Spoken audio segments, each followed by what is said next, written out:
Welcome alpha. கர்த்தராகிய இயேசு கிறிஸ்துவின் இனிய நாமத்தினாலே உங்களை வரவேற்கிறோம். தானியேலை பற்றி பார்த்தோம், நிறைய கேரக்டர்ஸ் பார்த்தோம். இன்றைக்கி கொஞ்சம் வித்தியாசமாக பார்ப்போம். அதனால் நான் தானியேலை பற்றி பார்க்குறத விட்டுருவோன்னு சொல்லலை. இன்றைக்கி கொஞ்சம் வித்தியாசமாக வேதத்தில் உள்ள முதல் புஸ்தகத்தில் கொஞ்சம் முதல் புஸ்தகத்தை முதல் அதிகாரம் அல்ல, முதல் அதிகாரத்தை முந்தைய படித்திருக்கிறோம். ரெண்டாவது அதிகாரத்தை கொஞ்சம் படிப்போம். நாம் வேதத்தில் வாசிக்கிறோம், ஆதியாகமத்தில் பார்க்குறோம், தேவன் தாம் படைத்தது எல்லாத்தையும் நல்லது என்று கண்டார். இப்போ ரெண்டாவது அதிகாரம் 1வது வசனத்துலேருந்து வாசிப்போம். சிறிது ஆராய்ச்சி, வேத ஆராய்ச்சி. இதில் கர்த்தர் நம்மளை குறித்ததான நோக்கத்தை எப்படி வச்சிருக்காரு, எப்படி மனிதன் தோற்று போனான் அப்படின்றத குறித்து தான் இந்த 2, 3 இதிலெல்லாம் படிப்போம். இப்போ பார்ப்போம். இவ்விதமாய் வானமும் பூமியும் இவைகளின் சர்வ சேனையும் உண்டாக்கப்பட்டு தீர்ந்தன. இங்கே சர்வ சேனைன்னு குறிக்கப்படுகிறது நட்சத்திரங்கள் எல்லாமே, எல்லா விதம், ஈவன் ஏஞ்சல்ஸ் எல்லாமே, எவ்ரிதிங் வாஸ் கிரியேட்டட். பூமியை குறிக்கும் போது நட்சத்திரங்கள் இதெல்லாமே உருவாக்கப்பட்டது.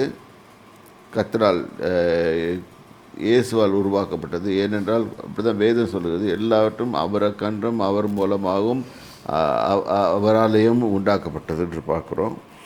இங்கே சர்வ விதமாக வானமும் பூமியும் அவைகளின் சர்வ சேனையும் உண்டாக்கப்பட்டு தீர்ந்தது. So everything was created. But இது 1வது அதிகாரம் என்ன சொல்லுதுன்னு சொன்னிங்கன்னா, 1வது அதிகாரத்தில் கூட்டப்பட்டிருந்த இந்த 3 வார்த்தைகள் 26, 27, 28, இந்த வசனங்கள் 28, 29, இது இதை எப்படி அது எக்ஸ்போன் பண்ணுறது தான் 2வது அதிகாரம். அது எப்படி பண்ணாருன்னு சொல்லி காமிக்கிறதுக்கு தான். அவைகளின் சர்வசேனையும் உண்டாக்கப்பட்டு இருந்தது. தேவன் செய்த தம்முடைய கிரியையை 7ஆம் நாளிலே நிறைவேற்றி தாம் உண்டாக்கின தம்முடைய கிரியைகள் எல்லாம் முடித்த பின்பு 7ஆம் நாளிலே ஓய்ந்திருந்தார். இது ஆக்சுவலாக 7ஆம் நாள் ஓய்வு நாள் அப்படின்றது பார்க்குறோம். இன்றைக்கி கிறிஸ்தவர்கள் வாரத்தில் 1ஆம் நாள் கொண்டு வந்துட்டாங்க. ஏன்னா இயேசு கிறிஸ்து உயிர் தெழுந்த நாள்னு சொல்கிறாங்க. இதில் ஒரு பெரிய கான்ட்ரவர்சி இருக்குது. ஆனால் வேறு வேத சொல்லுகிறபடி 7ஆம் நாள் ஓய்ந்திருந்தார். இன்றைக்கும் யூதர்கள் 7ஆம் நாள் தான் அப்சர்வ் பண்ணிட்டு வராங்க. இப்போ அது நாட்களை விசேஷித்துக் கொள்கிறவன் கர்த்தருக்கென்று விசேஷித்துக் கொள்கிறான், நாட்களை விசேஷியாதவனோ கர்த்தருக்கென்று விசேஷியாது இருக்கிறான் என்ற வசனத்தை நாம் எடுத்துக்கொள்ளலாம். ஆனால் இதில் ஒரு மெடிக்கல் பெனிஃபிட் இருக்குது. Always God gave 1 day rest. அது இஸ்ரேல் புத்திரர்களுக்கும் சொல்லி கொடுத்தாரு. ஏன்னா அவர் ஃபிசிக்கல் பாடி ரிக்வயர்ட் ரெஸ்ட். 6 நாள் வேலை செய்கிறோம், தென் 1 day ரிலாக்ஸ்ட். எதுவும் செய்ய வேணாம், ஆண்டவரோடு உட்காந்து ஸ்பெண்ட் பண்ணி, ஆண்டவரோடு மகிழ்ந்து, அவருடைய சமூகத்தில் உட்காந்து அவரை ஆராய்ந்து அவரை துதித்து பாடி இந்த மாதிரி போகணுன்னு அவர் விரும்புகிறாரு. அப்போ உடம்பில் இருக்கிற இந்த பாடி எப்படி க்ரியேட் பண்ணப்பட்டிருக்குன்னா அப்படி தான் நம்ம இருக்கணும்னு க்ரியேட் பண்ணப்பட்டிருக்குது. ஸோ அது மாதிரி பண்ணும்போது நம்மளுக்கு எந்த வியாதிகளும் வர்றதில்லை. ஆனால் வியாதிகள் எப்போ வருதுன்னா, நம்ம when we overload our system, சரீரத்தை. பாருங்கள், ராத்திரி படுன்றாங்க, படுக்க மாட்டோம், உட்காந்து வேலை செய்கிறோம், 2 மணிக்கு போய் சாப்பிட்றோம், எதோ பண்ணுறோம். Then finally suddenly cardiac problem வருது. இது ஒரு பிரச்சனை, அது ஒரு பிரச்சனை. So when we break God's system and laws, automatically we get it to problem. இங்கே நல்லா கவனிங்க, 7ஆம் நாளிலே கிரியைகளை நிறைவேற்றி உண்டாக்கின தமது கிரியைகள் எல்லாம் முடித்த பின்பு அவரை ஹீ ரெஸ்டட். ஏன்னா he wanted to set a model for man. மனுஷனுக்கென்று ஒரு மாடலை வைக்கிறதுக்காக அவர் ஓய்ந்திருந்தார். இதனால் இல்லை, god always works because he controls everything. இந்த இதில் ரெஸ்ட் பண்ண சொல்லியிருக்காரு மனுஷனுக்கு, அதுதான் போட்டிருக்கு. 3வது வசனம் வாசிங்க. தேவன் தாம் சிருஷ்டித்து முடித்த பின்ன தம்முடைய கிரியைகள் எல்லாம் முடித்த பின்பு அதிலே ஓய்ந்திருந்தபடியால் தேவன் 7ஆம் நாளை ஆசீர்வதித்து அதை பரிசுத்தமாக்கினார். இது கர்த்தருக்கு வச்சது, நம்மளால மாற்ற முடியாது. நம்ம டேட்டை மாற்றுறது இதெல்லாம் அதனால் நான் வந்து ஒரு 7th டேக்காரன்னு நினைக்காதீங்க. இது நான் வேதத்தில் கூறப்பட்டுள்ளபடி நம்ம பார்க்குறது நல்லது. எனக்கு 24 ஹவர்ஸும் வேலை செய்கிறது தான் என்னுடைய வேலை. நான் 7ஆம் நாள் 1ஆம் நாள் இது மாதிரி ஆர்குமெண்ட் பாருங்கள். கிறிஸ்தவத்தில் என்னென்ன டிவிஷன்ஸ் ஒன்றுக்கு போட்டிருக்கோம். என்ன போட்டிருக்கு? நான் கேபாவை சேர்ந்தவன், நான் பவுலை சேர்ந்தவன், அப்பல்லோவை சேர்ந்தவன். இதெல்லாம் தேவையில்லாத ஒன்று. இயேசுவை சேர்ந்தவன் ஒருத்தர் சொல்கிறான்னா சொல்ல மாட்டேன்றான். ஏன்னா இயேசு பிரிந்திருக்கிறாரான்னு போட்டிருக்கோம் அந்த வசனத்திலேயே. இப்போ கர்த்தரை சேர்ந்தவன், நான் கர்த்தரை சேர்ந்தவன், கர்த்தருடையவன் என்று எழுதி முத்தரித்து கொள்வான்னு போட்டிருக்குது. இது நடக்க போகிறது. இப்போ ஏதாவது நம்ம செய்கிறோமா? அது மாதிரி செய்கிறதில்ல. கர்த்தர் என்ன சொல்கிறாரு? தன் வசனத்தின்படி நீ ரெஸ்ட் எடு, 7ஆம் நாள் வேலை முடிச்சிட்டியா, ரெஸ்ட் எடு. அப்புறம் நெக்ஸ்ட் டே 7ஆம் நாள் முடிச்சிட்டேன், ரெஸ்ட் எடுத்துட்டேன். 8ஆம் நாள் ஃபுல் விகராக போவேன், வேலை செய்வேன் திருப்பியும். இப்படி செய்யும்போது இந்த ப்ராசஸில் இருக்கும்போது ஃபிசிக்கல் வேர்ல்டில் தான் இப்போ அது கொஞ்சம் டைல்யூட் ஆகி என்ன ஆச்சு, 1 day in rest அப்படின்னு ஒரு தியரி கொண்டு வந்தாங்க. Anyway I leave it to you. அந்த இதெல்லாம் உங்களுக்கு விட்டுறேன். நீங்களாச்சு எப்படி வேதத்தை படித்து கர்த்தர் உங்களுக்கு விளக்குகிறாரோ அது மாதிரி செய்யுங்க. 4வது வசனம் வாசிங்க. தேவனாகிய கர்த்தர் பூமியையும் வானத்தையும் உண்டாக்கின நாளிலே வானமும் பூமியும் சிருஷ்டிக்கப்பட்ட வரலாறு இவைகளே. சம்மரைஸ் பண்ணுது.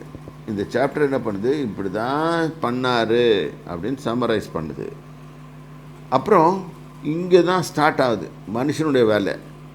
5வது வசனம்.